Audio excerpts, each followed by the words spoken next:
Star news Marathi, नवे पाऊल नवी दिशा। मी उपअधीक्षक भूमी अभिलेख विटा सविता गाडवे मॅडम। काल तुमच्या स्टार न्यूज या ह्याला आमच्याकडे मिळकत पत्रिका कोर्टात असल्याबाबतची बातमी प्रसिद्ध झालेली आहे।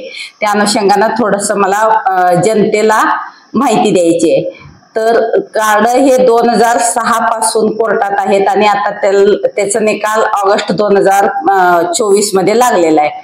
आम्ही वारंवार कोर्टाशी संपर्क साधलेला आहे, पण त्यांचं प्रोसिजर पूर्ण होण्यावर प्रलंबित आहे, त्यामुळे आम्हाला अजून कागद मिळाले नाहीत।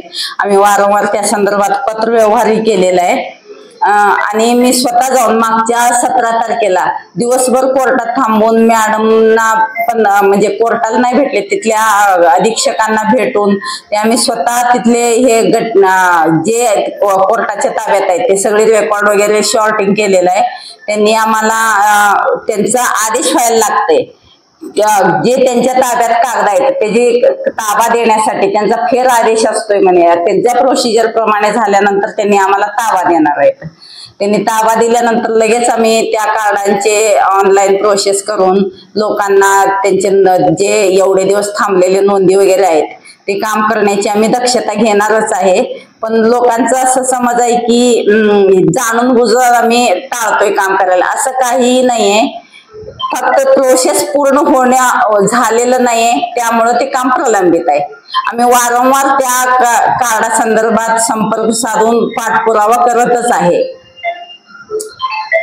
तुम्ही कामाकडे या ठिकाणी निष्ठारा करत असला तर ते सगळे तुमचे जे कर्मचारी आहेत ते अनेक लोकांना त्रास देतात, त्यांची कामं वारंवार हेलपड करायला लागतात, मारावं लागतात त्यांना। या संदर्भात तुम्हाला आम्हाला सांगायचं आहे, एकूण आमचे 21 पद आहेत, त्यापैकी 21 पद आहेत, त्यापैकी शिपाईंचे 2च पोस्ट आमच्याकडे भरलेले आहेत आणि बाकीचे जे कर्मचारी आहेत ते फक्त 4 सर्वेअर आहेत। 4 सर्वेअरवरच आमचं काम चालतंय आणि ऑफिसमध्ये फक्त 2 लिपिक आहेत।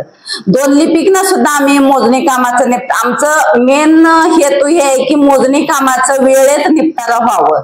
त्यासाठी आम्ही प्रत्येक कर्मचाऱ्याला आता चालू महिन्यात मी प्रत्येक कर्मचाऱ्यांना लिपिकना सुद्धा आम्ही प्रकरण वाटतो, त्यामुळे इतकं ऑफिसचं हे कामकाज असताना प्रत्येक काम आता टार्गेटेड काम आहेत आमच्या डिपार्टमेंटला। शासनाच्या वरिष्ठ स्तरावरून खूप कामं चालू आहेत आणि एकच आमचा मुख्यालय एक ऑफिसमध्ये असतो, ते एका कर्मचाऱ्यांच्यावरच सगळं लोड आहे। त्यामुळे हे झालं असेल, पण आम्ही जाणून बुजून कुणाला त्रास द्यायचा आमचा हेतू नाही आणि आम्ही तसं करत नाही। वरिष्ठ कार्यालयाला काय मागणी केली का कर्मचारी वाढवण्याबाबत? हो, आम्ही दर महिन्याला मीटिंगची आम्ही जे काही पत्रक पाठवतो त्यामध्ये जे आम्हाला गरज आहे, आमचे कामाचा आवक किती आहे आणि प्रत्येक कामाचं हे निपटारा होण्यासाठी किती कर्मचाऱ्यांचा मंजूर आस्थापनामध्ये एवढे ते वारंवार आम्ही दर महिन्याला कळवत असतो।